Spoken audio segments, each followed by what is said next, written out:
Votre programme d'information avec l'UIL, l'Université internationale de Libreville, le fleuron de la formation universitaire en Afrique.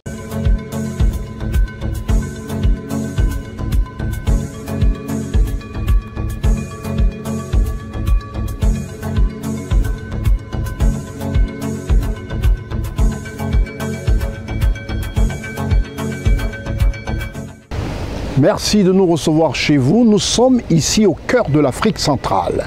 L'équipe de CNN a décidé comme ça, entre tous les événements, vous savez très bien ce qui se passe du côté du Gabon, de la RCA, de la RDC. L'équipe de CNN a décidé comme ça de vous offrir ce programme constitué All Week News depuis l'Afrique centrale avec ce climat humide et surtout cette belle chaleur. Et quand on voit cet extérieur qui nous accueille, nous sommes tout simplement heureux. Et d'avoir l'équipe qui m'accompagne aujourd'hui, Stéphane Égou et Eric Biquek, ça fait énormément plaisir. Je suis Constieka.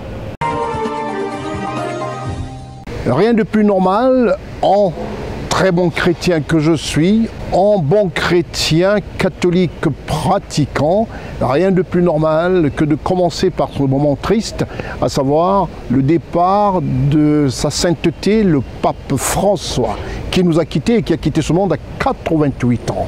Reportage, Charlotte Abdoulaye, Séverin Tchouatchoua, Eric Biquek. L'annonce a été faite par le Vatican ce matin du 21 avril 2025. Le pape argentin François, qui connaissait déjà des soucis de santé, avait été hospitalisé et se déplaçait en chaise roulante. A montré sa proximité avec les fidèles catholiques en donnant la bénédiction Urbi Orbi. La nouvelle de son décès a suscité de vives réactions dans le monde entier, notamment de la part des chefs d'État et des responsables religieux. Le pape François a été à l'âge de 76 ans élu par un conclave le 13 mars 2013, en remplaçant du pape Benoît XVI, qui avait historiquement renoncé à sa charge. Georges Mario Bergoglio, premier souverain pontife issu de la Compagnie de Jésus, est également le premier pape non européen depuis le pape syrien Grégoire III qui régna au 7e siècle, et le premier issu du continent américain. Il est aussi le premier à choisir le nom de François en mémoire de Saint François d'Assise, surnommé le curé des pauvres. Il est connu pour ses positions tranchées et surtout sur sa proximité avec les pauvres et les exclus. Il est également connu pour avoir convoqué la réforme de la curie romaine, la 5e seulement en 2000 ans d'existence. À l'annonce de son décès, les cloches de la cathédrale Notre-Dame de Paris ont sonné 88 fois.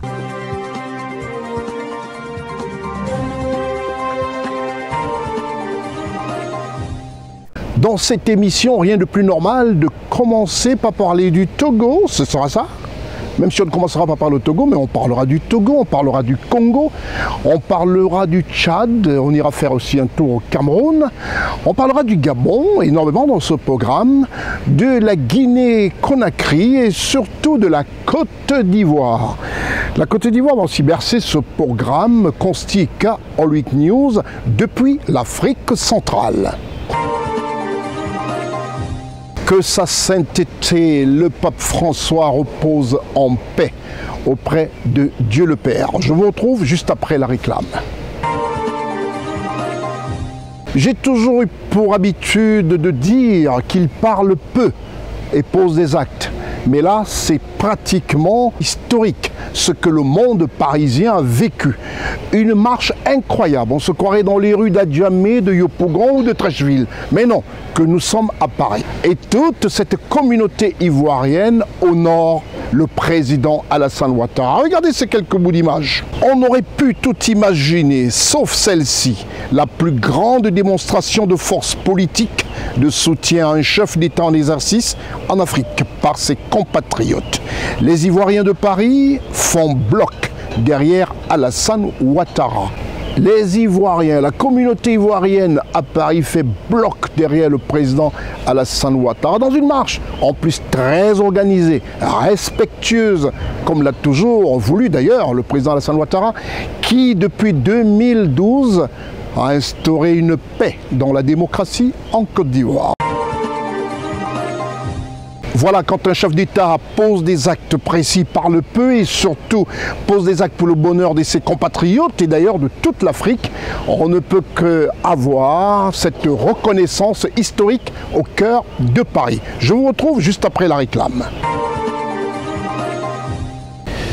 On va quitter Paris maintenant pour le Gabon. Je vous ai dit que le Gabon, la Côte d'Ivoire, le Cameroun, tous ces pays vont rythmer notre programme hebdomadaire constitué Kaolwik News. Alors nous quittons Paris pour le Gabon, le pays du président élu.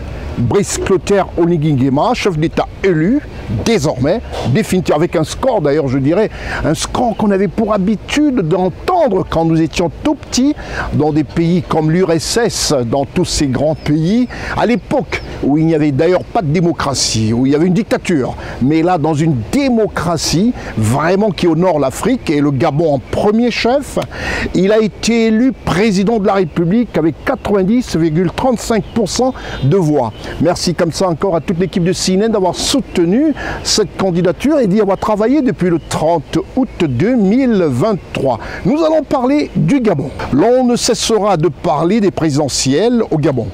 L'équipe de CNN qui a couvert cette présidentielle gardera pendant longtemps ce beau souvenir de paix, de maturité du peuple gabonais et d'un score historique pour le président de la République, chef de l'État élu. Reportage depuis Libreville, Nestor Ecomier à la caméra, Gozo Richard, Séverin Tchatchoua au son, Éric Biquet et Marcel Bassolé. Doit-on parler d'une leçon de démocratie? Eh oui, le Gabon vient de montrer la voie à nombreux pays africains à travers une influence particulière lors des présidentielles 2025, sans la moindre tension sur l'ensemble du territoire national. Dès 7 h, le samedi 12 avril 2025, de Libreville à Makoko, de l'estuaire à la province de Livindo, sur l'ensemble du territoire et à l'extérieur, c'est à un record historique de participation à l'élection à la magistrature suprême vécue par les Gabonais le samedi 12 avril 2025. Tout s'est déroulé sur la base de ce triptyque.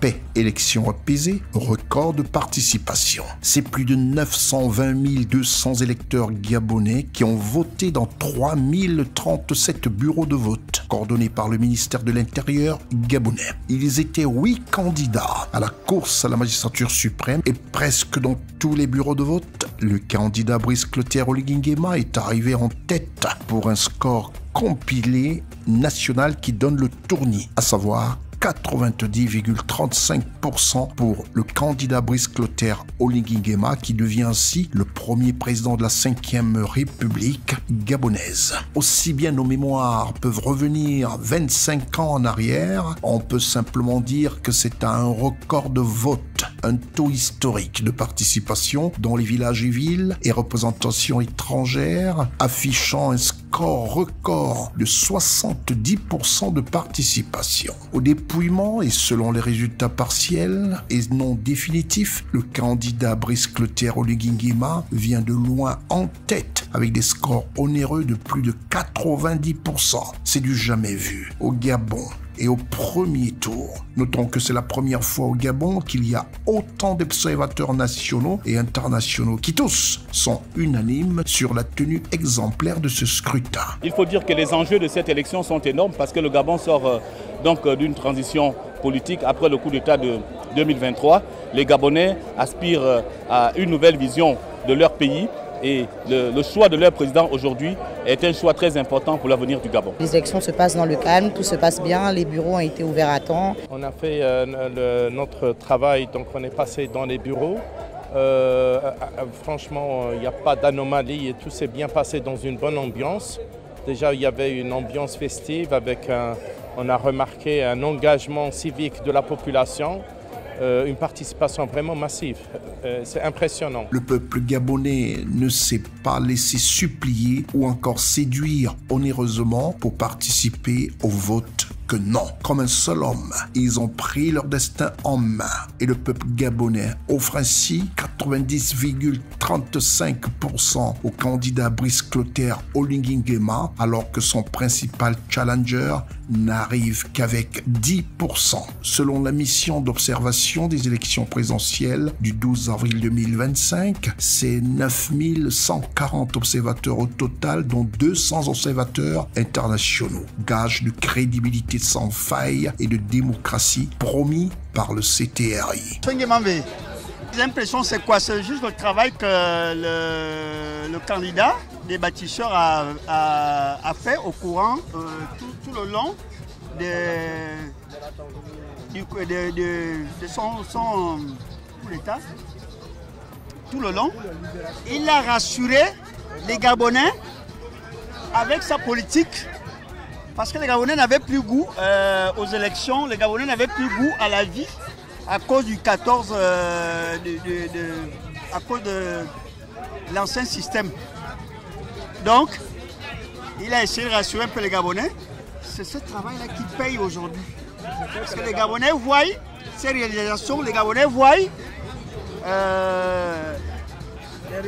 les réalités. Et c'est cette confiance, voilà. C'est cette confiance aussi que les Gabonais lui ont renvoyé. Je m'appelle M. Bien Alain Paul. Je suis coordinateur de l'Union nationale du 5e arrondissement, le parti qui a soutenu, n'est-ce pas, le candidat Oligui à présidentielle samedi pour les élections présidentielles de 2025.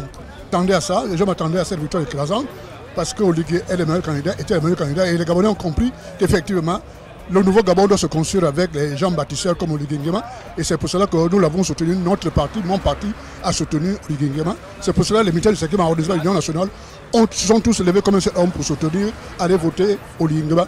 Je me prénomme Bekal Ndong-Germain, notable citoyen gabonais, notable d'un Nzanyon dragage terminus.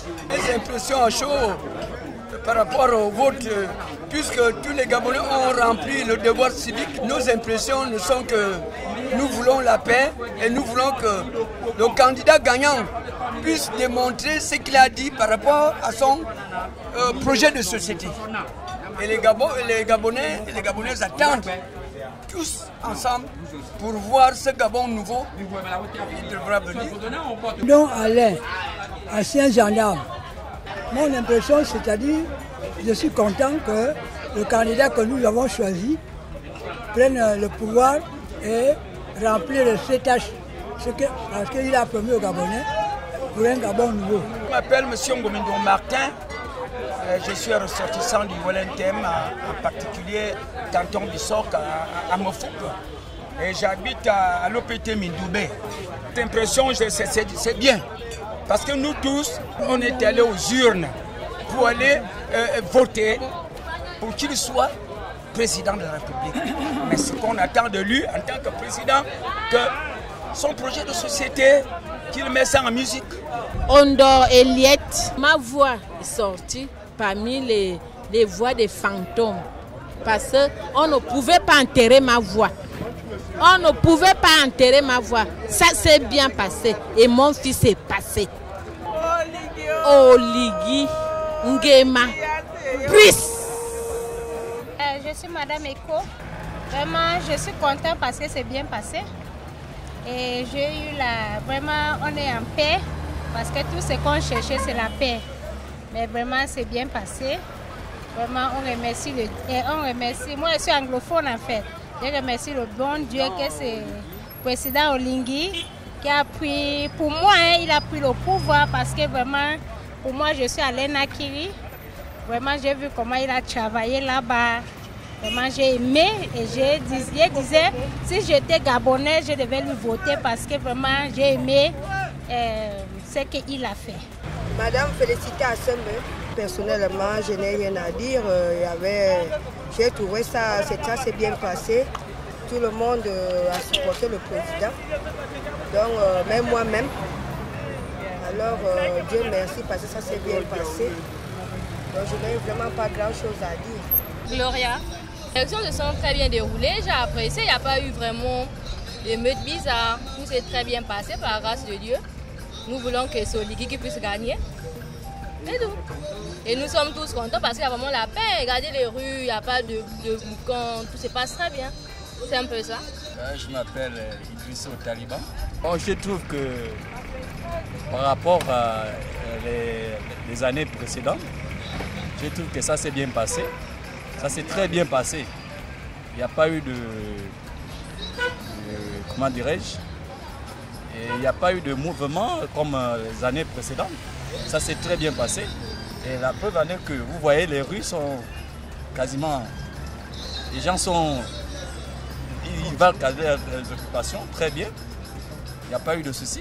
Ça s'est très bien passé. Hier, j'ai voté à l'école publique de Ozangue. Ça s'est très bien passé. Je m'appelle Mbambiamo Arnold. Nous sommes contents de la victoire du président. Nous avons tous décidé d'aller voter le président de la République, celui qui a mis les intentions de vouloir changer le Gabon. On espère qu'avec ça, nous allons évoluer cette année 2025. Je m'appelle M. Fagé Jean Blaise. En tout cas, les mots me manquent. C'est historique ce que nous sommes en train de vivre là. Pour moi, j'ai commencé à vivre les élections depuis les années 93.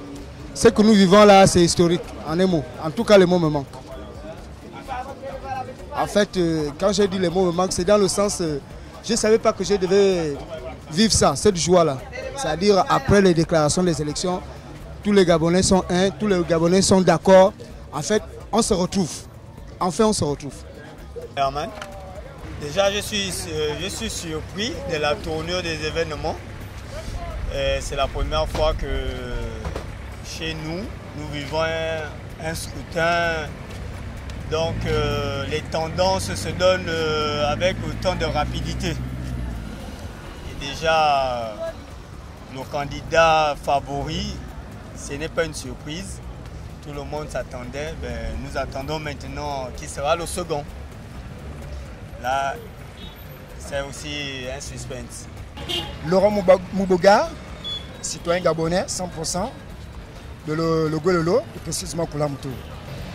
Je n'ai pas sillonné Libreville, là où j'ai voté, mais le centre dans lequel j'ai voté, c'est que le climat était, je peux dire, tranquille, apaisé, puisque le dispositif était déjà là depuis. Et depuis le portail, on pouvait remarquer la présence d'un seul agent qui coordonnait vraiment l'entrée de tout un chacun. C'est-à-dire que ceux qui avaient la maturité de voter pouvaient se présenter simplement, sans fouille, tout et tout. Et c'était vraiment, c'est un geste louable à féliciter. Monsieur, non. Mais notre impression, en tant que Gabonais, c'est que monsieur le dit a gagné les élections au Gabon, c'est tout.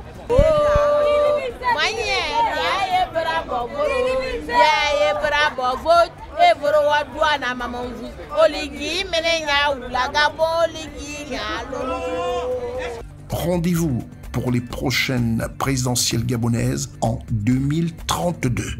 Que Dieu bénisse le Gabon et l'Afrique.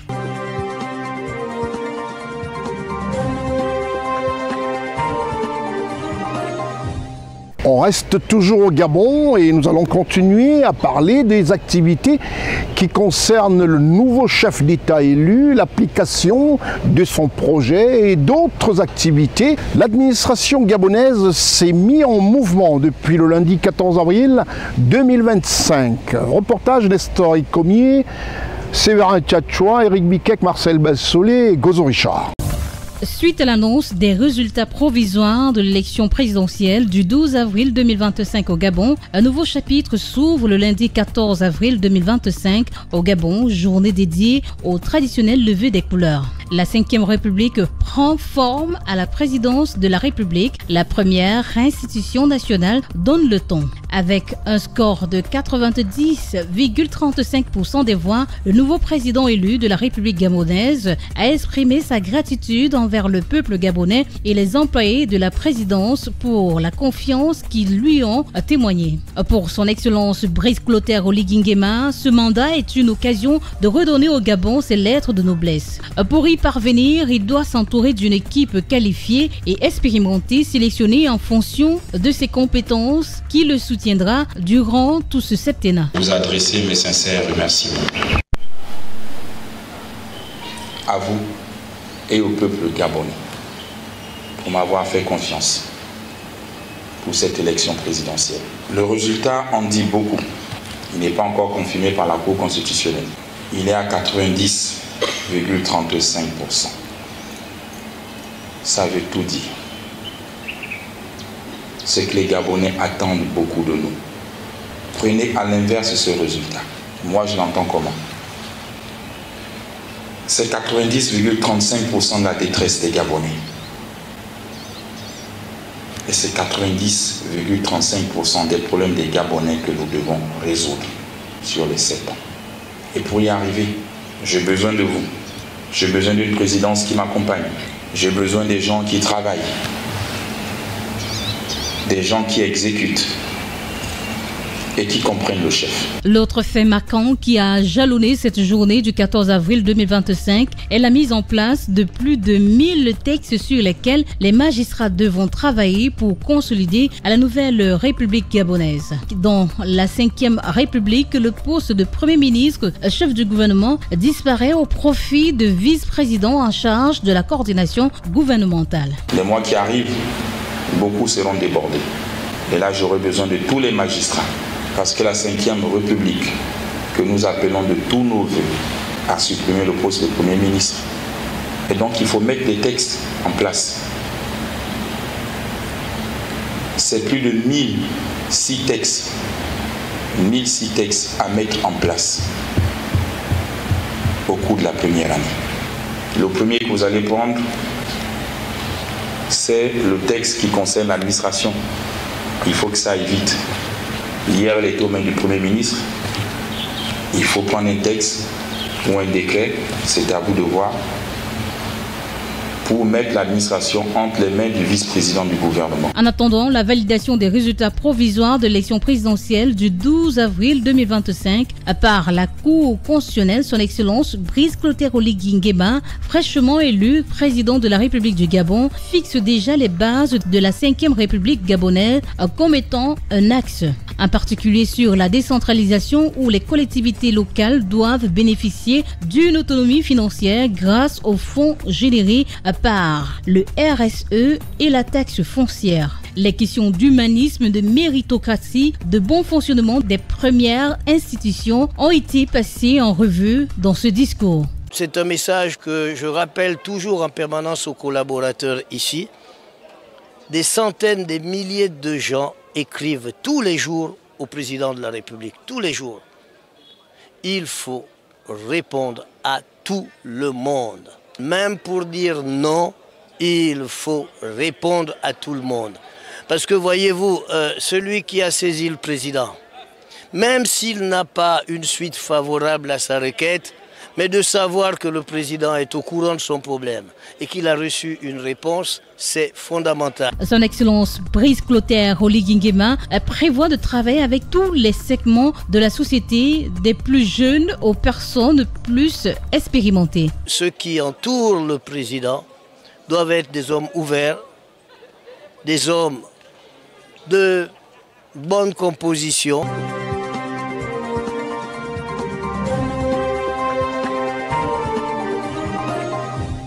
Dans cet univers qui nous plaît, c'est vrai, comme je vous ai dit, un peu trop de chaleur, c'est vrai que nous sommes sous les tropiques, et qu'ici, le système est beaucoup plus humide, mais ça nous fait plaisir, comme ça, d'être en extérieur, et de vous présenter cette belle verdure, tout en vous présentant des informations qui touchent l'Afrique. Et comme je l'ai toujours dit, sur notre média, à savoir CNN et CWeb Info, nos deux médias, l'information est vraie. Pas de polémique, on vous offre de l'information vraie. Nous restons toujours au Gabon. Son Excellence Brice Clotaire Oligui Nguema, chef d'État élu de la République gabonaise, a reçu les observateurs internationaux qui tous sont fiers de la tenue des élections au Gabon. Nestor Ecomier, Eric Bikek, Séverin Tchatchoua, Charlotte Abdoulaye nous en font le compte-rendu. Le président de la République du Gabon, son Excellence Brice Clotaire Oligui Nguema, a accordé une audience à une délégation d'observateurs internationaux. Au cours de cette rencontre, ces observateurs ont salué l'atmosphère apaisée et l'organisation générale de l'élection présidentielle gabonaise du 12 avril 2025, qui s'est tenue dans un climat paisible et transparent. Le Gabon a prouvé aujourd'hui une grande maturité politique de la part de ses institutions, de la part de son peuple, en organisant des élections apaisées, des élections qui ont été crédibles et des élections qui ont été transparentes. Donc nous avons parlé de cela avec le président élu et nous l'avons aussi encouragé à poursuivre sur cette voie dans la mesure où, pour boucler la boucle, comme on dit, et un retour complet au fonctionnement normal des institutions démocratiques, le Gabon devra encore connaître des élections législatives et locales. Mais même pour cela, on a été rassuré par le président élu qui, nous sommes convaincus, dès qu'il aura prêté serment, continuera à présenter des engagements et surtout à faire en sorte que le calendrier puisse le plus rapidement possible faire en sorte que le Gabon retourne pleinement dans la communauté internationale en faisant en sorte que toutes les institutions seront vraiment définitivement mises en place en fonction de ce que prévoit la Ve République. Nous tenons encore une fois à féliciter le peuple gabonais, lui souhaiter vraiment tout le bonheur possible dans cette nouvelle voie apaisée d'inclusion et de démocratie que je suis sûr ne pourra qu'amener que des bénéfices pour tout le monde. Cette rencontre représente une avancée importante dans le processus de renforcement de la démocratie au Gabon et illustre l'attention accordée par la communauté mondiale à la stabilité politique du Gabon.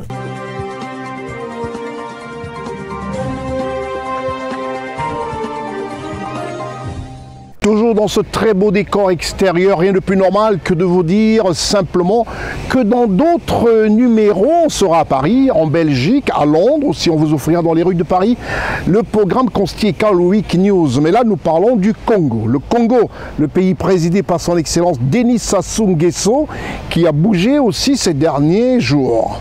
Au Congo, Madame Kandia Camara, présidente du Sénat ivoirien, a transmis les condoléances de son Excellence Alassane Ouattara, chef de l'État ivoirien, à la suite du décès de Madame Fabienne Sassou Nguesso, fille du chef de l'État congolais. La vénérable Kandia Camara s'est rendue à Oyo, dans le village du chef de l'État congolais, Denis Sassou Nguesso, présenter ainsi les condoléances. Janine Eta, Séverin Tchatchoua, Eric Bikek et Richard Gozo.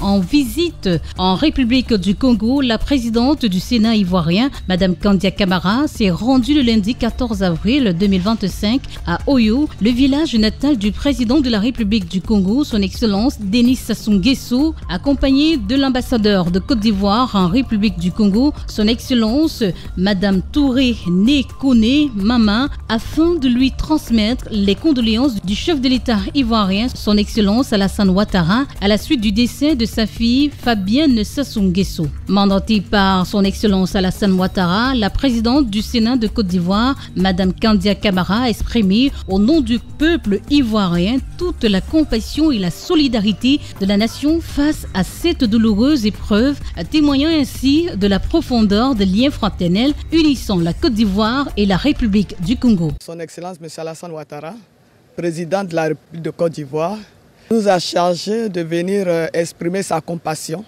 toutes ses condoléances les plus attristées à son frère, le président Sassou Nguesso, qui vient de perdre sa fille Fabienne.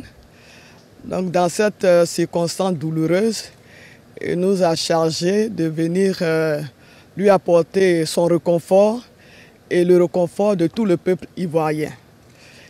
Et donc, nous avons profité de l'occasion pour rappeler les relations excellentes qui existent entre nos deux chefs d'État. Le village natal du président congolais, son Excellence Denis Sassou Nguesso, est situé à 402 km de Brazzaville. Madame Kandia Camara, présidente du Sénat ivoirien, a également exprimé sa sympathie et a apporté du réconfort à d'autres membres de la grande famille Nguesso.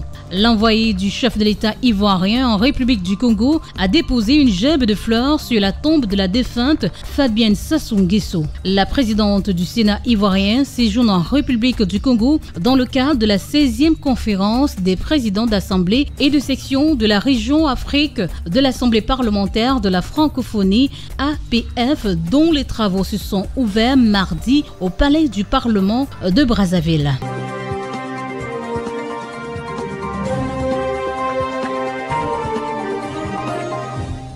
Nous restons toujours au Congo, le pays présidé par son Excellence Sassou Nguesso, à qui l'équipe de production du CNN présente aussi ses condoléances pour la disparition de sa fille Fabienne Sassou Nguesso.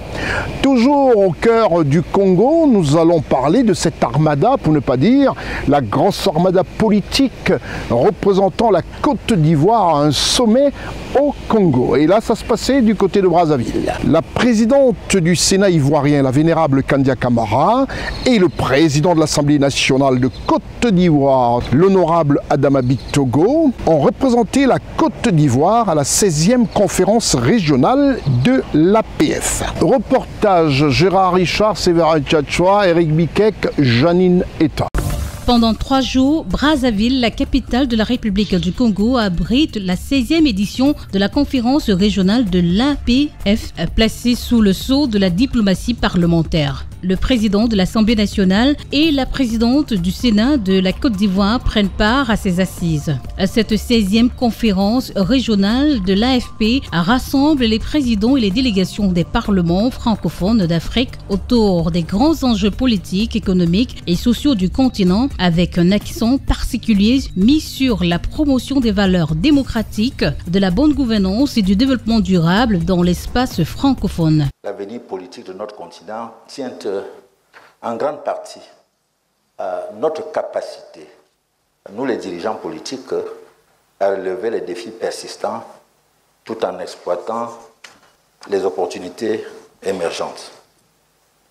Dans un tel contexte, notre Assemblée devra continuer de jouer un rôle de gardien attentif des pratiques démocratiques, des droits et des libertés, et surtout pour tenir compte des mutations politiques actuelles, essentielles pour le bien-être des populations. Dans son discours d'ouverture de la 16e conférence régionale de l'APF, le président de l'Assemblée nationale de la République du Congo, l'honorable Isidore Vouba, a appelé les mises en œuvre dynamiques d'une diplomatie parlementaire empreinte de solidarité. C'est ici l'occasion de saluer les résultats obtenus tout au long des séminaires et ateliers.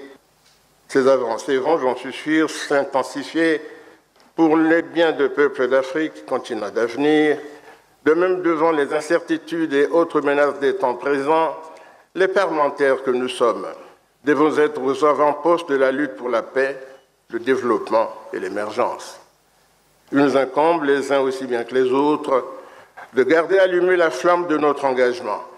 Comme le recommandait déjà le président Denis Sassou Nguesso en novembre 1997 au sommet d'Hanoï, en République du Vietnam. La Côte d'Ivoire est un acteur historique de l'Assemblée parlementaire de la francophonie. Elle a ainsi réaffirmé son engagement par la participation de ces 2 chambres parlementaires. Une forte présence incarnée par la présidente du Sénat de Côte d'Ivoire, Madame Kandia Camara, et le président de l'Assemblée nationale de la Côte d'Ivoire, l'honorable Adama Bitogo. L'Afrique peut développer l'Afrique. Nous avons un continent qui est riche, nous avons un continent qui regorge de potentialités.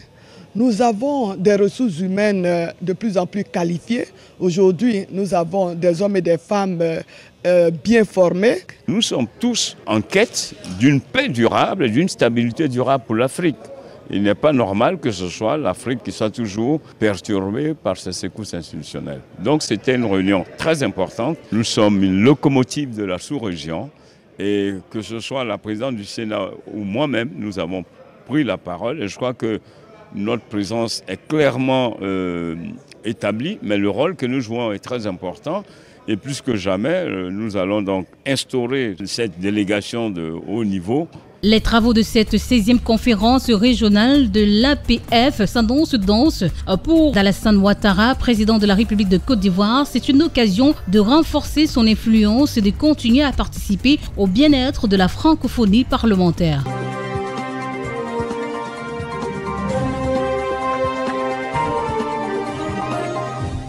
Nous quittons le Congo-Brazzaville, le pays du chef de l'État Denis Sassou Nguesso, pour le Tchad. Et au Tchad, un homme tient de main de maître le pays, ce pays qui a la crête du Cameroun, c'est le maréchal Mahamat Idriss Déby Itno. Son Excellence, s'il vous plaît. Le maréchal, son Excellence Mahamat Idriss Déby Itno, a été en visite à Abu Dhabi pour une visite de travail. Gérard Richard, Charlotte Abdoulaye, Séverin Tchatchoua et Ribikek. Le président de la République du Tchad, le maréchal Mahamat Idriss Déby Itno, est arrivé à Abu Dhabi pour une visite de travail sur l'invitation de son homologue émirati, Mohamed Ben Zayed Al Nahyan. Les relations d'amitié et de coopération entre N'Djamena et Abu Dhabi sont au beau fixe et se renforcent chaque jour. Les deux chefs d'État échangent régulièrement sur les moyens de raffermissement de ces relations. C'est dans cette dynamique qu'est arrivé ce 16 avril à Abu Dhabi le président de la République, chef de l'État, le maréchal Mahamat Idriss Déby Itno, à l'invitation de son homologue émirati, le prince Cheikh Mohamed Ben Zayed Al Nahyan. À son arrivée, le président de la République a été chaleureusement accueilli par le secrétaire d'État émirati aux affaires africaines, M. Cheikh Chakbout Nahyan Al Nahyan, dans la tradition de l'accueil réservé aux hôtes de marque. Le personnel diplomatique du Tchad aux Émirats, conduit par son Excellence M. Oumar Tegen Dibé, ambassadeur du Tchad à Abu Dhabi, était également présent. Après l'accueil protocolaire, les deux personnalités se sont retirées pendant quelques minutes au salon d'honneur pour des échanges. Le président de la République, chef de l'État, le maréchal Mahamat Idriss Déby Itno, est accompagné pour cette visite de travail d'une délégation de haut niveau, comprenant des membres du gouvernement et du cabinet civil. Ce qui souligne l'importance stratégique de ce déplacement qui vise à explorer et à renforcer la coopération bilatérale. Les relations entre le Tchad et les Émirats arabes unis se sont particulièrement intensifiées ces dernières années dans plusieurs domaines. La rencontre au sommet entre le président de la République, le maréchal Mahamat Idriss Déby Itno, et le président émirati Mohamed Ben Zayed Al Nahyan seront l'occasion d'aborder des questions touchant des investissements dont le Tchad a besoin dans le cadre de sa transformation structurelle consignée dans le programme politique du chef de l'État. Cette visite de travail du chef de l'État à Abu Dhabi permettra d'ouvrir de nouvelles perspectives de coopération et de solidifier une alliance stratégique bénéfique pour les peuples émiratis et tchadiens.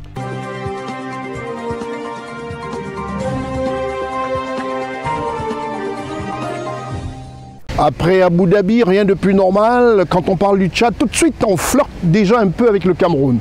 Deux pays frères voisins, je vous ai dit, le Tchad est situé à la crête de la République du Cameroun, au nord. Et nous allons parler du Cameroun, le pays du président Paul Biya, qui est au pouvoir depuis une quarantaine d'années. Le président Paul Biya, chef de l'État de la République du Cameroun. En République du Cameroun, la poliomyélite refait surface. C'est à une sensibilisation totale qui comporte une série de vaccins pour les enfants. Reportage Stéphane Négou à la caméra, toujours présent, l'homme de tous les dangers. Quand il s'agit de faire des reportages en Afrique centrale, il sillonne partout. Et Gozo Richard, Séverin Tchatchoua au son et Eric Bikek à la post-production. Dans l'optique de réduire donc la mortalité et la morbidité due à la polio dans notre région, pour cette campagne de vaccination qui débute donc ce 24 avril, je vous demande à tous les responsables ici présents, en vos rangs respectifs et prérogatives, de ne ménager aucun effort pour que nos districts de santé soient ceux où tous les enfants des 0 à 5 ans reçoivent effectivement leur dose de vaccin oral contre la poliomyélite.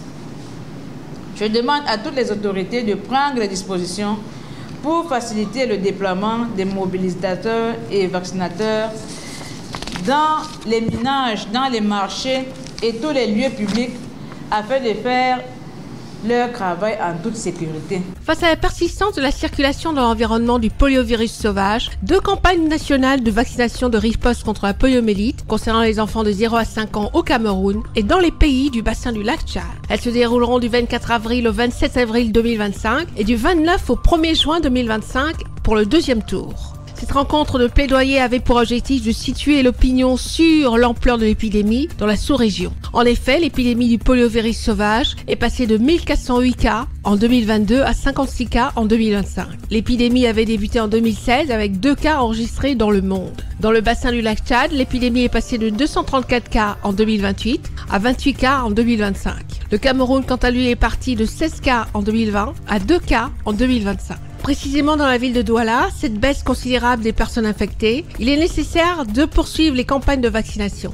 Car le vaccin reste à date l'unique moyen de lutter efficacement contre cette épidémie incurable. In 2024, many efforts were furnished and we gained some improvement as far as performances are concerned. And when I talk about performances, those are the surveys that are carried out after vaccination. So during the first round of 2024, we had almost about 6 districts, 6 health districts that passed the survey. that were accepted. During the second round, we had almost about 8 districts. But the last campaign that we carried out last year, we had up to 50%, that's 12 out of 24 health districts that passed the survey, that were accepted in the LQAS. Les stratégies retenues pour cette campagne sont le porte-à-porte, la stratégie fixe dans les différentes formations sanitaires. Les stratégies fixes sont premièrement, à savoir les lieux de culte, les marchés, les zones frontalières, les zones insulaires, les camps des réfugiés, etc. Pour cette démarche, les autorités administratives, politiques, religieuses et traditionnelles, les leaders d'opinion et d'associations, les groupes organisés sont sollicités à une collaboration visant à faciliter les opérations de vaccination sur le terrain.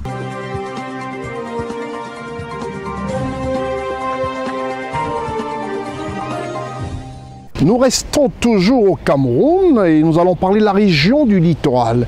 Le littoral, dont la capitale économique est Douala, a vécu quelque chose d'exceptionnel sous la présidence du gouverneur de cette région du littoral, son Excellence Samuel Ivara Dibour. La cérémonie d'installation des délégués régionaux et assimilés dans la région du littoral à Douala a été présidée par le gouverneur de la région, M. Samuel Ivara Dibour. Toujours présent à tous les reportages, lui c'est le reporter officiel de CNN de ce côté de l'Afrique centrale, Stéphane Négou, assisté de Gozo Richard, à la post-production Eric Bikek et au son Séverin Tchatchoua et la belle voix de Charlotte Abdoulaye.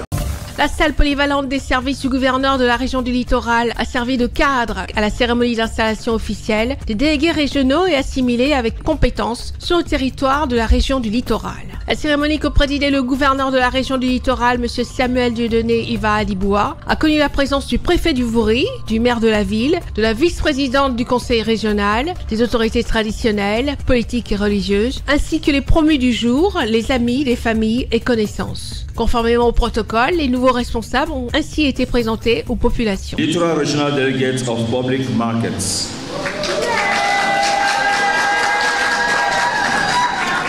Mr. Akwa Christophe, the Littoral Regional Delegates of Economy, Planning and Regional Development.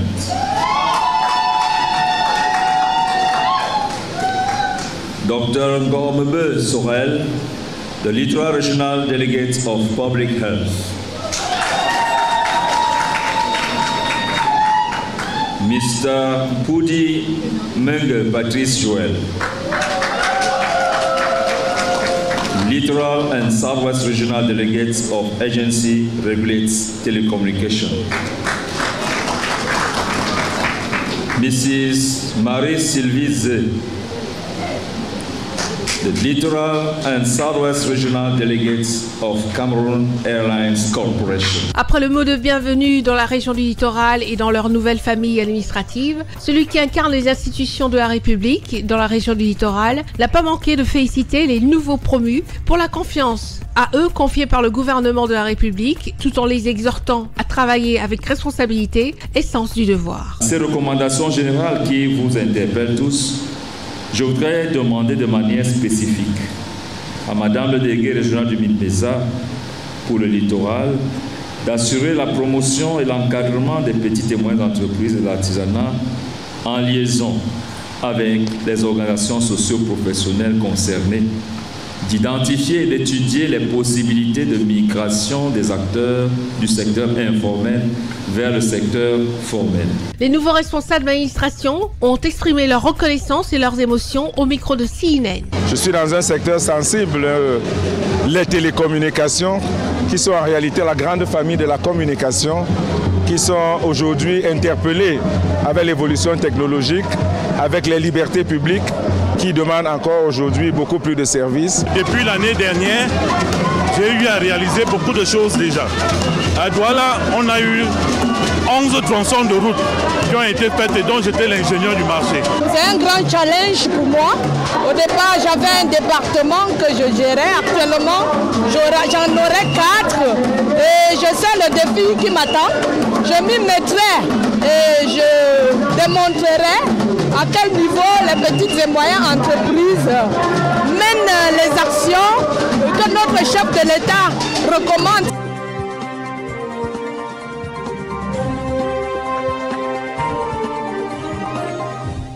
Nous quittons le Cameroun, cette fois pour l'Afrique de l'Ouest, et là nous allons faire un tour du côté de la Guinée-Conakry. En Guinée-Conakry, où règne une paix et où les choses se font aussi au fur et à mesure, tranquillement et démocratiquement. La Guinée-Conakry, d'ailleurs, comme vous regardez, c'est très beau pays, un pays où il faut s'y rendre pour faire du tourisme et même des affaires. En Guinée-Conakry, parlons du Simandou 2024. Et le président de ce comité a échangé avec les autorités onusiennes à Conakry. Reportage Gozo Richard, Charlotte Abdoulaye, Eric Bikek et Séverin Tchatchoua. Dans le cadre de la mise en œuvre du programme stratégique Simandou 2040, le président du comité stratégique de Simandou, M. Djiba Diakité, ministre directeur du cabinet à la présidente de la République, a reçu le mardi 8 avril 2025 à Conakry une délégation des agences du système des Nations Unies. Une rencontre placée sous le signe du partenariat et de la coopération pour bâtir des fondations d'un développement économique durable et responsable au bénéfice de la population guinéenne pour les 15 prochaines années. C'est un grand honneur pour moi de vous accueillir ici aujourd'hui pour cette nouvelle réunion stratégique concernant le programme de développement socio-économique durable et responsable Simandou 2040. Ce programme ambitieux du chef de l'État, son Excellence le général Mamadi Doumbouya. Il est important de noter que cette session constitue une étape cruciale dans la progression des travaux. Nos attentes s'articulent essentiellement pour KPMG. Nous avons besoin de faire le point des avancées concernant la deuxième phase d'élaboration du programme. Ensuite, du côté de Rothschild, nos attentes sont plutôt la présentation du rapport sur la collecte des données stratégiques, essentiellement pour la notation souveraine de la dette. Concernant Southbridge, nous aimerions mettre à profit cette réunion pour avoir les recommandations sur l'organisation du fonds. Nous avons fait le choix d'élaborer le programme dans un esprit de co-construction. Après avoir établi les objectifs clés à travers cette pliée, maintenant nous sommes en train de travailler de jour en jour pour maintenant implémenter avec un esprit de co-construction pour permettre à tout Guinéen, tous les acteurs, jusqu'à nos PME au marché que j'appelle les vendeurs de piments ou de poissons fumés, qui puissent participer à l'élaboration du programme de développement pour les 15 prochaines années. Dans un climat de dialogue constructif, les représentants de l'OMS, de l'OIM, de l'UNESCO, de l'UNOPS, de l'UNFPA ont réaffirmé leur engagement à soutenir la Guinée dans ce vaste programme de transformation voulu et impulsé par le chef de l'État, son Excellence le général Mamadi Doumbouya. Au cœur des échanges, deux axes prioritaires se sont dégagés, le développement local et la sécurité alimentaire. Ces deux piliers incarnent l'ambition du programme Simandou 2040, dans son premier pilier, entre parenthèses agriculture, industrie alimentaire et commerce, de tirer le meilleur des ressources internes du pays tout en répondant aux attentes pressantes des populations. Chaque agence onusienne apporte une expertise clé en parfaite cohérence avec les 5 piliers du programme Simandou 2040. Dans l'expérience des fonds souverains, c'est une dimension qui manque, la dimension relation avec les communautés, relation avec les petites entreprises. Il se trouve que ce qui nous a frappé en Guinée, c'est que déjà il y a des engagements même un peu chiffré, sur le capital humain et le fait qu'il y a une dimension qui n'est pas que de soutenir des projets industriels ou d'infrastructures, il y a aussi une dimension sociale. Ces qualifications, parce que, vous voyez, les qualifications humaines, c'est assez simple. Il faut des gens qui s'occupent de back-office, c'est-à-dire des gens qui soient capables de faire mouvementer des fonds. Bon.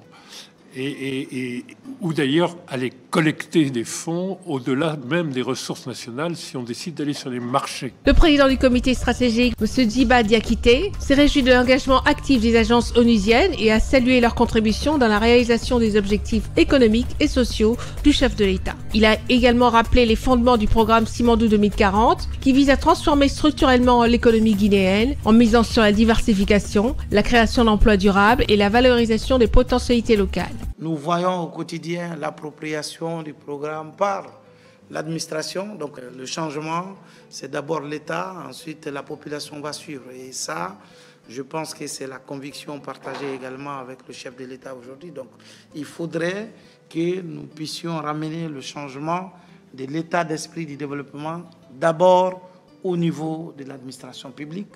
Parce que c'est nous qui devons d'abord changer de mentalité, changer d'approche. Et puis, le programme Simandou 2040, nous mettons le capital humain au cœur de ce programme, conformément à la vision du chef de l'État, son Excellence général Mamadi Doumbouya, parce que notre conviction est claire, c'est que la garantie de notre souveraineté, c'est le capital humain, à travers l'éducation et la culture. Cette rencontre marque un tournant dans la coopération entre la Guinée et le système des Nations Unies. Elle ouvre la voie à une synergie renforcée, fondée sur l'intelligence collective et la mobilisation des ressources locales et internationales. C'est cette alliance stratégique qui permettra de concrétiser la vision du président de la République, son Excellence le général Mamadi Doumbouya, celle d'une Guinée prospère, souveraine et durable.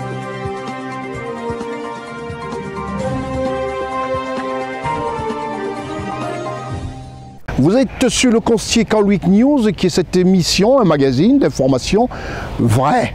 Ici, nous ne traitons que d'informations vraies.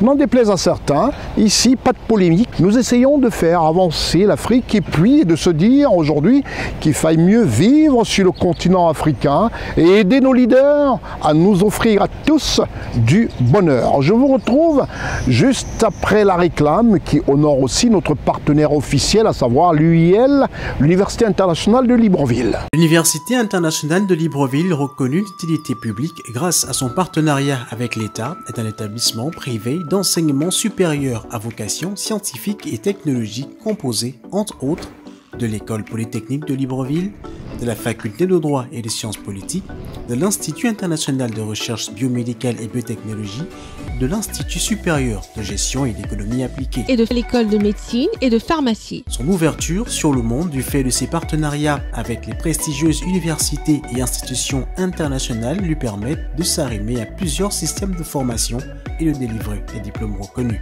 DUT, licence, ingénieur, master recherche et professionnel, exécutive MBA, doctorat. Venez vous former à l'exécutive MBA de l'UQAM Canada au métier de l'économie, gestion, du droit et de la science politique, de l'industrie médicale et pharmaceutique. Devenez technicien supérieur ou ingénieur à l'Université internationale de Libreville, le fleuron de la formation universitaire en Afrique.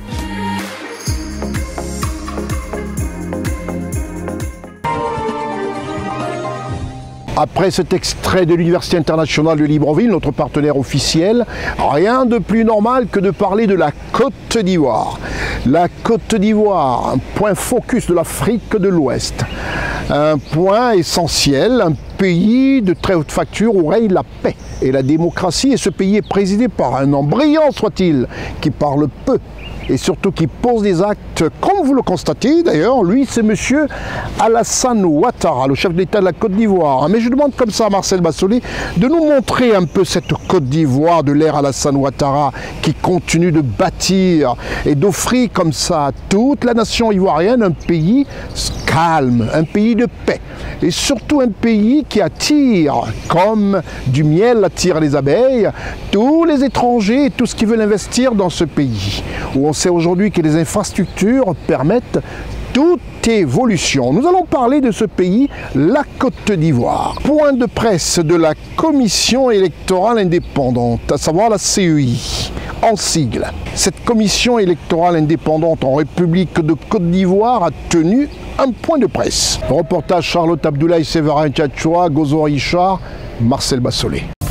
Une fois le contentieux administratif terminé, on passe au contentieux judiciaire. D'après la CEI, 11 415 plaintes ont été gérées lors de l'étape administrative. Cependant, les réclamations des partis politiques persistent à l'encontre de la commission indépendante électorale CEI. Le contentieux administratif est donc achevé.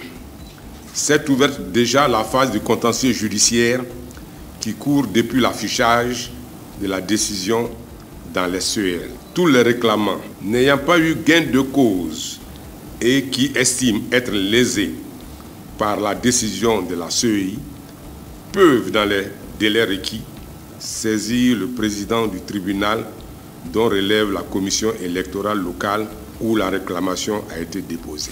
Il convient de préciser que les initiatives volontairement médiatisées par certains partis politiques et ayant consisté au dépôt de requêtes au siège de la commission électorale, requêtes accompagnées de clés USB qui comporteraient de présumées irrégularités qui, pour l'essentiel, se réduisent à la présence de plus de 6 millions d'électeurs dont les mentions ne seraient pas complètes au regard de l'article 7 du Code électoral. Ont été jugés irrécevables car ne correspondant pas à notre mode opératoire. Selon la commission indépendante électorale, aucun électeur ne peut être radié de la liste électorale en raison du non-respect de l'article 7 du Code électoral. Les causes de radiation de la liste électorale sont les suivantes. Le décès, le non-respect des conditions de nationalité, de la condition d'âge et la perte des droits civils et politiques.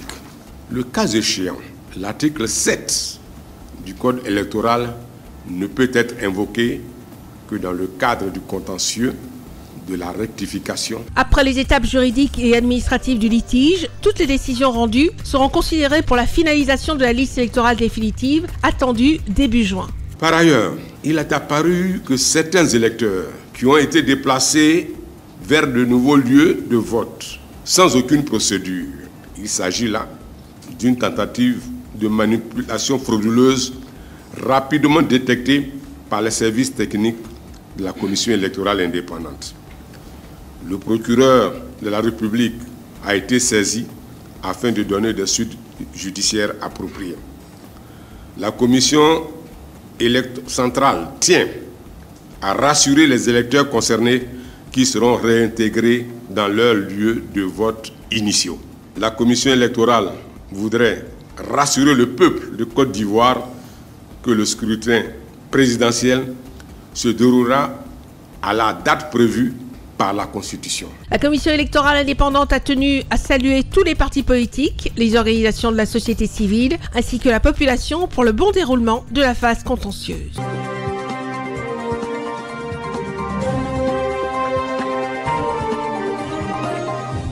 Nous restons toujours en Côte d'Ivoire, nous allons évoquer les activités de Monsieur Sécurité.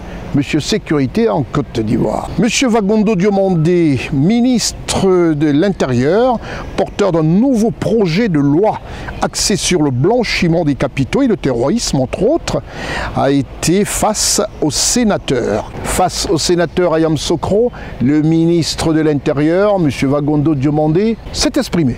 Le reportage Gozo Richard, Charlotte Abdoulaye, Séverin Tchatchoua et Éric Bikek. Le ministre de l'Intérieur et de la Sécurité de la République de Côte d'Ivoire, M. Wagondo Diomandé, a fait une nouvelle apparition au Sénat. Il s'y rend fréquemment en tant qu'émissaire du chef de l'État ivoirien, Son Excellence Alassane Ouattara. Cette fois, il est porteur d'un nouveau projet de loi portant ratification de l'ordonnance numéro 2024-368 du 12 juin 2024 relative aux organisations de la société civile. Parmi les principaux axes, on retrouve la lutte contre le blanchiment des capitaux, le terrorisme et d'autres enjeux sociaux.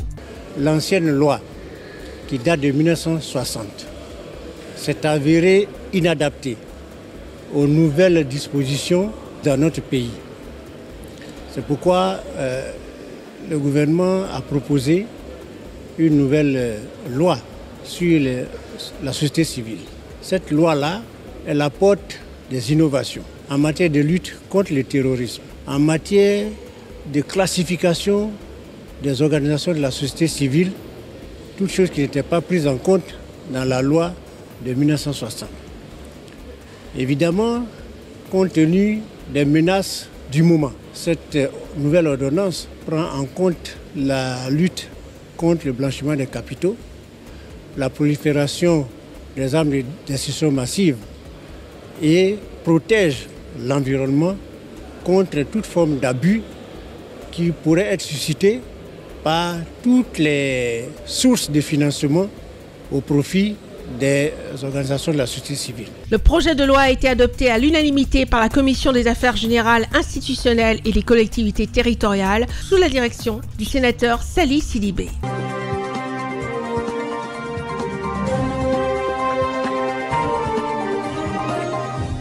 Nous allons quitter la Côte d'Ivoire un temps soit peu parce qu'on y reviendra pour le Togo, juste après la réclame.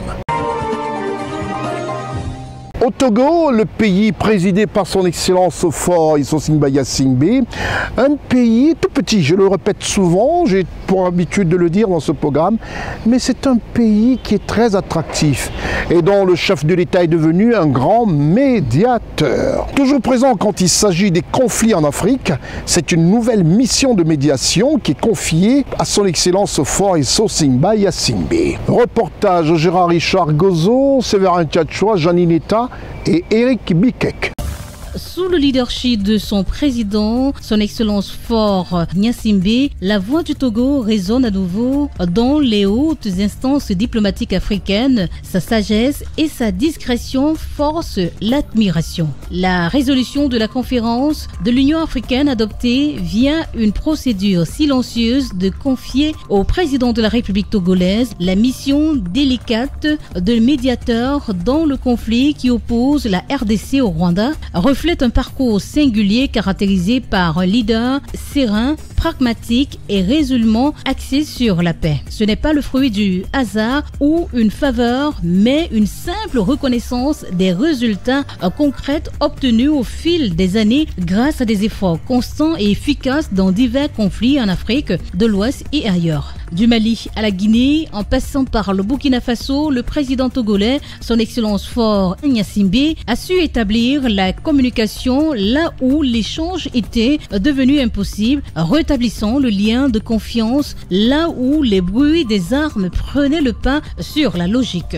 En acceptant cette nouvelle mission de l'Union africaine, son Excellence Faure Gnassingbé démontre une fois de plus son rôle d'artisan de la paix, guidé par une perspective panafricaine axée sur la solidarité, la stabilité et la réconciliation durable. Par l'intermédiaire de son président, le Togo se positionne une fois de plus du bon côté de l'histoire, celui de bâtisseurs de ponts, des artisans silencieux de la paix ainsi que des serviteurs de l'Afrique. Le président togolais est un atout pour l'Afrique, ayant démontré à maintes reprises sa capacité à instaurer le dialogue là où celui-ci est interrompu.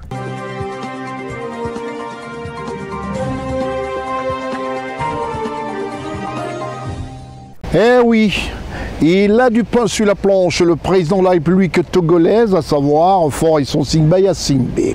Nous allons revenir sur un sujet qui honore surtout ce pays, la Côte d'Ivoire, quand il s'agit de parler politique, quand il s'agit de parler comment est-ce qu'on gouverne un pays. C'est un pays qui est cité en exemple, le pays présidé par son Excellence Alassane Ouattara, chef de l'État de Côte d'Ivoire. Mais avant de parler de ce sujet, un petit clin d'œil à notre partenaire officiel, l'UIL, l'Université internationale de Libreville.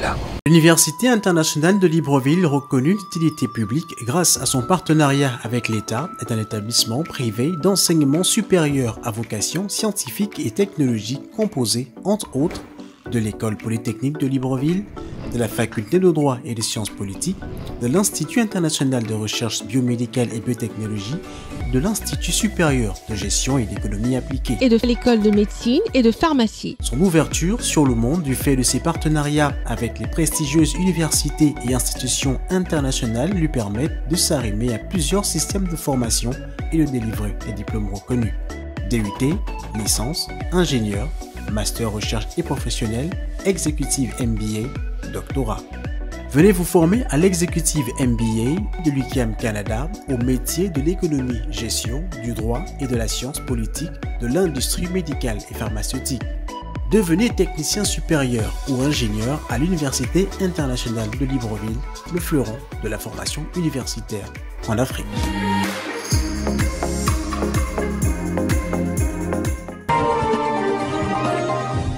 Après ce clin d'œil à l'Université internationale de Libreville, donc je demande quand même un peu à Marcel de nous présenter ce nouveau bâtiment. Un nouveau bâtiment dont la construction, le maître d'œuvre, l'électricien, enfin tout ce qui constitue le réalisme de ce bâtiment est l'œuvre de Madame le docteur Marie-Madeleine Boancho. Regardez cette belle bâtisse. C'est l'Université 2 qui va accueillir leur rentrée universitaire 2025-2026. Que dire ? C'est ce qu'on aimerait voir dans nos pays d'Afrique. Des gens qui, avec leurs moyens, s'occupent de l'instruction de la jeunesse. L'UIL, l'Université internationale de Libreville, qui forme des jeunes Africains à être tout de suite aptes au marché du travail. Je vous retrouve juste après la réclame. Nous allons presque à la fin de ce magazine d'information politique, le Conseiller Carl-Week News, et nous allons parler du Conseil des ministres en République de Côte d'Ivoire, présidé par son Excellence Alassane Ouattara, chef de l'État ivoirien. Le Conseil des ministres de la République de Côte d'Ivoire est devenu un rendez-vous bimensuel incontournable, avec la présence du vice-président, du Premier ministre et des ministres du gouvernement Begré Mambé. Tout de suite, le palais présidentiel avec Ousmane Koulibaly et la célèbre voix de Charlotte Abdoulaye, avec un très bon relais sonore de Severin Tchatchoua et à la post-production Marcel Bassolé. C'est dans l'enceinte du palais présidentiel de la République de Côte d'Ivoire, situé au cœur du quartier administratif Le Plateau, que l'équipe gouvernementale a son rendez-vous bimensuel. Ce mercredi 23 avril 2025, pour une visibilité nette de la feuille de route de chaque ministre, pour le bonheur du peuple ivoirien et des habitants de la Côte d'Ivoire. Il est à noter que l'indice de paix et de démocratie, du respect des lois et ses applications font envie à nombreux États africains qui tous veulent être à l'image de ce pays présidé par son Excellence Alassane Ouattara, chef de l'État ivoirien, qui maintient ainsi son pays depuis 2012 dans la paix. Face aux déclarations lors de la conférence de presse tenue par le porte-parole du gouvernement et ministre de la Communication de la République de Côte d'Ivoire, l'on se rend à l'évidence et sommes entièrement d'accord avec ce qu'il dit s'agissant certaines menaces d'hommes politiques. Le président Gbagbo a annoncé donc qu'il lancerait un mot d'ordre. Si c'est un mot d'ordre qui va dans le sens de la paix, de la construction, il n'y aura aucun problème. Mais le désordre ne sera pas toléré. C'est un conseil et non une menace. Voilà ce que l'on retiendra du porte-parole du gouvernement, ministre de la Communication, qui renchérit sur les points du conseil de 11h à 13h30. Ce sont 19 points abordés, 8 mesures générales, 6 projets de décret, 4 communications, 7 mesures individuelles, 2 projets de loi et ordonnances. Au sujet des 2 projets de loi et ordonnances. Au titre du ministère d'État, ministère de l'Agriculture, du Développement rural et des productions vivrières, en liaison avec les ministères concernés, le Conseil a adopté une ordonnance portant extension des règles relatives à la commercialisation du coton et de l'anacarde, à la régulation des activités des filières coton et anacarde, aux activités de la filière karité et le projet de loi de ratification y afférent. Au titre du ministère des Finances et du Budget, en liaison avec les ministères concernés, le Conseil a adopté une ordonnance relative à la mise en œuvre du démantèlement tarifaire appliqué aux produits non sensibles dans le cadre de l'accord portant création de la zone de libre-échange continentale africain, la ZLECAf donc, et le projet de loi de ratification y afférent. Au sujet de 6 projets de décret. Au titre du ministère d'État, ministère de l'Agriculture, du Développement rural et des productions vivrières, en liaison avec les ministères concernés, le Conseil a adopté 2 décrets. Le premier décret porte création, attribution, organisation et fonctionnement des organes de coordination et de suivi de la mise en œuvre du programme national de sécurisation foncière rurale 2023-2033. Le deuxième décret adopté par le Conseil est quant à lui relatif à la création, aux attributions, à l'organisation et au fonctionnement de l'Observatoire national du foncier rural, ONFR, un organe consultatif sectoriel. Au titre du ministère des Mines, du Pétrole et de l'Énergie, et cela en liaison avec les ministères concernés, le Conseil a adopté 2 décrets portant attribution d'un permis de recherche valable pour l'or, respectivement à la société Awalé Ressources SARL dans les départements de Béléban et Samatigila et à la société Awalé Ressources SARL dans le département de Gbeleban et d'Odjéné.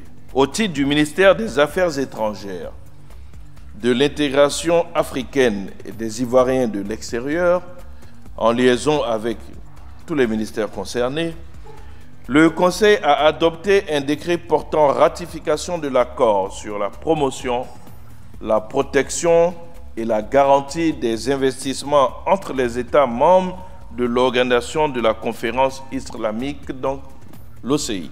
Au titre du ministère de la Construction, du Logement et de l'Urbanisme, en liaison avec les ministères concernés, le Conseil a adopté un décret portant déclaration d'utilité publique de la parcelle de terrain formant le lot numéro 1 de l'îlot du lotissement de Cocody, lycée technique résidentiel Nord, objet du titre foncier 204 697 du livre foncier de Cocody.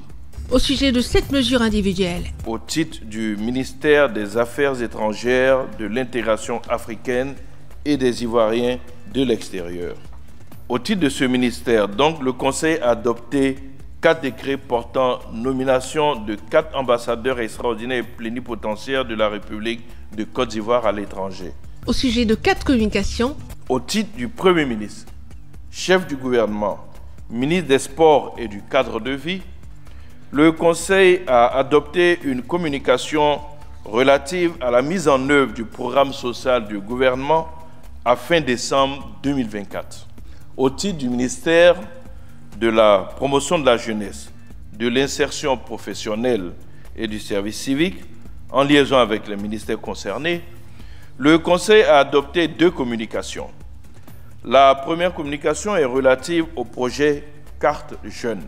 La deuxième communication adoptée par le Conseil, toujours relativement à ce ministère, porte sur le bilan de la mise en œuvre du programme jeunesse du gouvernement, le PJGOV 2024, au 31 décembre 2024 et aux perspectives donc de 2025 du PJGOV. Au titre du ministère de la Santé, de l'Hygiène publique et de la couverture maladie universelle, en liaison avec les ministères concernés, le Conseil a entendu le compte-rendu de la participation de la Côte d'Ivoire au sommet Nutrition pour la croissance les 27 et 28 mars 2025 à Paris. Le Conseil a été informé qu'une délégation conduite par Monsieur le haut représentant de son Excellence, Monsieur le Président de la République, et comprenant Madame le ministre d'État, ministre de la fonction publique, et notre ambassadeur, donc Patrice Vanga, représentera Monsieur le Président de la République aux obsèques de Sa Sainteté, le pape François. C'est alors que le porte-parole du gouvernement, face à la presse nationale et internationale, a rappelé ceci en présence de l'équipe de CNN. L'engagement du chef de l'État, c'est de garantir la paix et la sécurité dans notre pays. Et on sait que cet engagement, il y tient. Et il le respecte parce que depuis 15 ans, nous sommes en paix. Je dirais un peu moins de 15 ans parce que nous avons eu les périodes troubles de 2011 jusqu'à 2012. Mais je peux dire que depuis 2012, l'Ivoirien est en paix, l'Ivoirien est en sécurité. Prochain Conseil de ministres, le 7 mai 2025.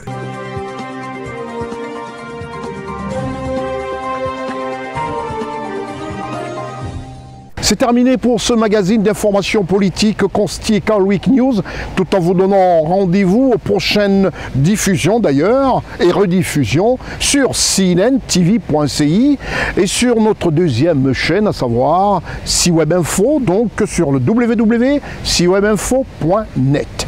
Vous avez tout et vous saurez tout sur l'Afrique qui bouge et positivement. C'était votre programme d'information avec l'UIL, l'Université internationale de Libreville, le fleuron de la formation universitaire en Afrique.